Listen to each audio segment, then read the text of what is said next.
ಇಲಾಖೆಯ ಆಗತ್ತದ ಕರೆ ಮತ್ತೆ ನಿವೃತ್ತಿ ಆಗ್ತಾ ಇರ್ತಕ್ಕಂಥ ಇನ್ನೂ ಆಗಿಲ್ವಲ್ಲ ಈಗ ವೇಣು ಅವರೇ ಮತ್ತು ಎಲ್ಲ ಅವರ ಅಭಿಮಾನಿಗಳೇ, ಸ್ನೇಹಿತರೆ, ಅವ್ರ ಕುಟುಂಬ ವರ್ಗದವ್ರೆ, ನಾನು ಇತ್ತೀಚೆಗೆ ಮೈಕಿಂದ ಬಹಳ ದೂರ ಇರ್ತಾ ಇದ್ದೇನೆ. ಅನೇಕ ಕಾರಣಗಳಿದಾವೆ ಅದಕ್ಕೆ. ವೇಣು ನನಗೆ ಹೇಳಿದ್ರು, ನಾನು ಇವತ್ತು ನಿವೃತ್ತಿ ಆಗ್ತಾ ಇದ್ದೀನಿ, ಸ್ನೇಹಿತರೆಲ್ಲ ಬರ್ತಾರೆ, ನಿಮಗೆ ಬರಕ್ ಆಗುತ್ತಾ ಅಂತ. ಖಂಡಿತ ಬರ್ತೀನಪ್ಪ ಅಂತ ಹೇಳಿದೆ. ನಾನು ಬೆಳಗ್ಗೆ ನನ್ನ ಊರಿಂದ ಬೆಂಗಳೂರಿಗೆ ಹೋಗಿ ಅಲ್ಲೇನೋ ಸ್ವಲ್ಪ ಕೆಲಸ ಆಯ್ತು, ನೋಡ್ಕೊಂಡು ಬರೋದು ಸ್ವಲ್ಪ ತಡ ಆಯ್ತು, ಕ್ಷಮಿಸ್ಬೇಕು. ನಿವೃತ್ತಿ ಅಂತ ಮನುಷ್ಯನಿಗೆ ಇರೋದೇ ಇಲ್ಲ. ನಮ್ಮ ನಿವೃತ್ತಿ ದೇವ್ರು ಘೋಷಿಸೋದು. ವೃತ್ತಿಯಿಂದ ನಿವೃತ್ತಿ. ಬದುಕಬೇಕಾದ್ರೆ ಮನುಷ್ಯನಿಗೊಂದು ವೃತ್ತಿ ಬೇಕಲ್ವಾ? ಸೊ ಹಾಗಾಗಿ ಅವರ ಶಿಕ್ಷಣ, ಅವರ ಅರ್ಹತೆಗೆ ಅನುಗುಣವಾಗಿ ಈ ಇಲಾಖೆಯಲ್ಲಿ ಇವತ್ತಿನವರೆಗೂ ಅಧಿಕೃತವಾಗಿ ಸರ್ಕಾರದ ನಿಯಮಗಳು ಯಾವುದಕ್ಕೆ ಅನುಮತಿ ಕೊಡುತ್ತೆ ಅಲ್ಲಿವರೆಗೆ ಕೆಲಸ ಮಾಡ್ತಾರೆ. ಇದರಿಂದ ನಿವೃತ್ತಿ ಅಂತಾರೆ. ಉಳಿದದ್ದೆಲ್ಲ ಮುಂದುವರಿಯುತ್ತೆ. ಸರ್ಕಾರಿ ಸೇವಾ ಅವಧಿಯಲ್ಲಿರುವಾಗ ಇದೊಂದು ಜೇನುಗೂಡು.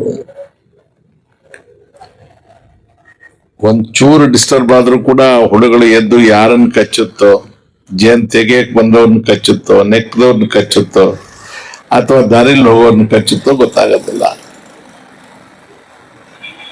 ಈ ಜೇನುಗೂಡಿನಲ್ಲಿ ಸುರಕ್ಷಿತವಾಗಿ ಹೊರಗೆ ಬರೋದೇ ಒಂದು ಸಾಹಸದ ಕೆಲಸ.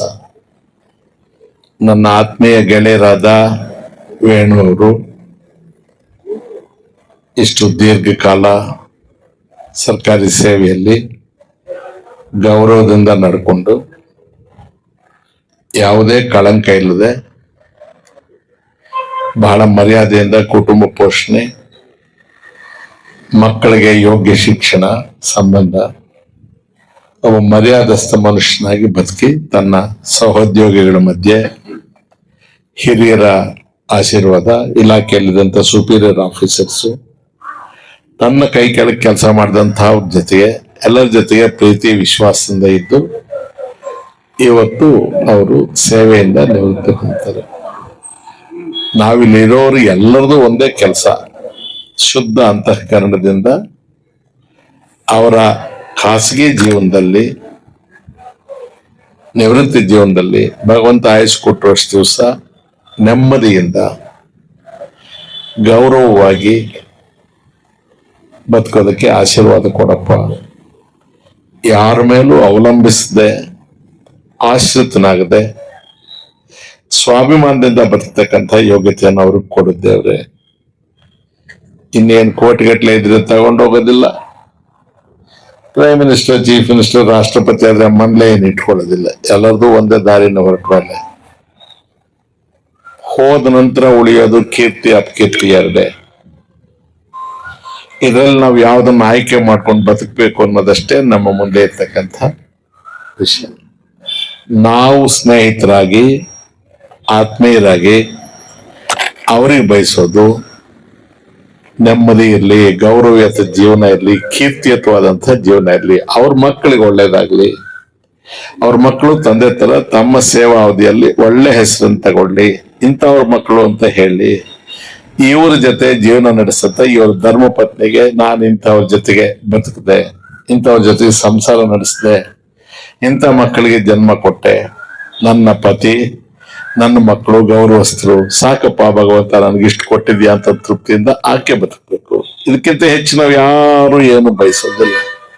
ಬಹಳ ಸಂತೋಷವಾಗಿ ತುಂಬ ಹೃದಯದಿಂದ ಇಲ್ಲಿಂದ ಈಚೆಗೆ ಖಾಸಗಿ ಜೀವನದಲ್ಲಿ ಅವ್ರಿಗೆ ಭಗವಂತ ಎಲ್ಲದೂ ಒಳ್ಳೆ ಮಾಡ್ಲಿ ಅಂತ ಹೇಳಿ ನಾನು ಕ್ಷಮೆ ಕೇಳ್ತೇನೆ. ತಡವಾಗಿ ಬಂದಿದ್ದಕ್ಕೆ ನನಗೆ ಬಹಳ ಅರ್ಜೆಂಟ್ ಕೆಲಸ ಇತ್ತು, ಅದರಿಂದ ಬೆಂಗಳೂರಲ್ಲಿ ಹೆಲ್ಡಪ್ ಆದ ತಕ್ಷಣ ಬಂದೆ. ಇಲ್ಲಿ ಸ್ವಲ್ಪ ಲೊಕೇಶನ್ ಒಂದು ಸ್ವಲ್ಪ ಲೇಟ್ ಆಯ್ತು.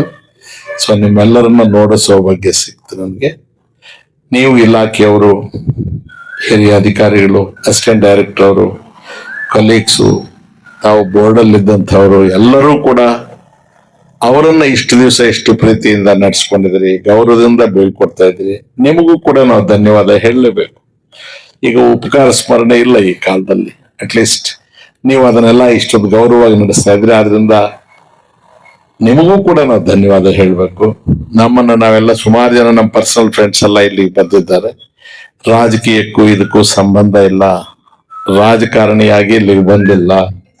ನೀನ್ ಪದೇ ಪದೇ ಹೇಳ್ತಿದ್ಯಮ್ಮ ಎಕ್ಸ್ ಮಿನಿಸ್ಟ್ರಿ 10 ಸಲ ಹೇಳಿದ್ರೆ ನಾನೇನ್ ಸೈಜ್ ದೊಡ್ಡದಾಗುತ್ತಾ? ಅದ್ ಯಾವತ್ತೋ ಇತ್ತು, ಕೂದ್ರು ಹೋಯ್ತು. ನಾನ್ ರಮೇಶ್ ಕುಮಾರ್ ಅಷ್ಟೇ, ಸ್ಪೀಕರ್ ಅಲ್ಲ, ಎಕ್ಸ್ ಮಿನಿಸ್ಟರ್. ರಮೇಶ್ ಕುಮಾರ್ ಆಗಿ ಬದುಕಕ್ಕೆ ಇಷ್ಟಪಡ್ತೇನೆ, ರಮೇಶ್ ಕುಮಾರ್ ಆಗಿ ಸಾಯಕ್ಕೆ ಇಷ್ಟಪಡ್ತೇನೆ. ರಮೇಶ್ ಕುಮಾರ್ ಆಗಿ ಇಲ್ಲಿಗೆ ಬಂದಿದ್ದೇನೆ. ನಾನು ಅವರ ಅಭಿಮಾನಿ, ಅವರ ಹಿತೈಷಿ. ಅವ್ರಿಗೆ ಒಳ್ಳೇದಾಗಬೇಕು, ನಿಮಗೆಲ್ಲರಿಗೂ ಒಳ್ಳೇದಾಗ್ಲಿ ಮಗನೇ.